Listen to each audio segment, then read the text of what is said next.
So I'm doing a video game called The Legend of Zelda: The Minish Cap. The story takes place with a boy named Link going to an annual festival licensed by the monarchy. Unlike most real-life monarchies, the royal family is actually really nice. In fact, Link is best friends with the Princess Zelda. Anyway, then a mage named Vati comes along, turns Zelda to stone, and Link must find a sword that can undo that curse. Anyway, let's begin. Link is the hero archetype. He's a powerful, silent hero who saves the kingdom of Hyrule and also Princess Zelda. He goes on a great big journey. Zelda is the fair maiden archetype. She is the princess who gets turned to stone by the wind mage Vati. Is not used for romance like most fair maiden archetypes. Instead, the hero needs to save her because she has a great power that can undo destruction. Vati is the villain of the story. Begins story pretending to be a great fighter from a distant land and joins a sword fighting tournament that was part of the festival.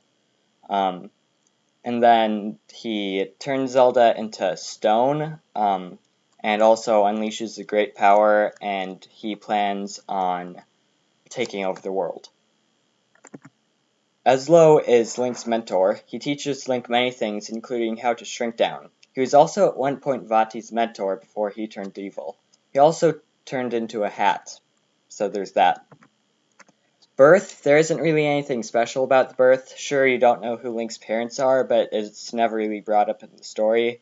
You also don't know Link's connection with Zelda, but again, not brought up in the story. Initiation rites. To get to the castle to see the sword fighting tournament, Link must defeat an enemy called the Business Scrub. Once he, Link, finds out the Business Scrub is harmless, he faces the decision of either letting him go or killing him. He lets him go. Coming of age and preparation. The story in this lacks this part. In fact, the call to adventure part, the king chooses Link to go on this adventure not because of any great feat he's done or any powers he has shown. He chooses Link because he's just there. The literal lines of dialogue are, the king says, "The Picori will not show themselves to anybody but children. Our soldiers could search for days and still find no sign of them." And then Link's uncle says, "I see. If that's the case, then why not send Link?" And then the king says, "If Link has recovered, then yes, I would like to ask this of him. Please, turn my precious Zelda back to normal." So yeah, the call to adventure and the coming of age and preparation part are pretty lackluster. And there is no refusal of the call, whatsoever. In the entire game, Link does not talk. This is so the player can put their own personality onto him. But this means that Link cannot decline because he can't communicate. He just immediately accepts the call of adventure. Meeting a mentor. As Link is looking for the Picori, he finds a hat screaming for help while being attacked by monsters. So Link defeats the monsters, and the hat, named Eslo, introduces himself. He then hitches a ride onto Link's head and teaches Link how to shrink down. Trials. Link goes through many sets of trials throughout his journey, 6 to be exact. They each test his strength, his ability to fight monsters. They also test his puzzle-solving abilities.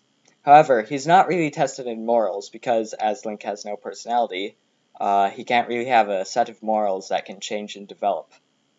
And death doesn't occur to this, and then the return/reward, Link gets to bring Zelda back from being stone, which also fixes the destruction caused to Hyrule.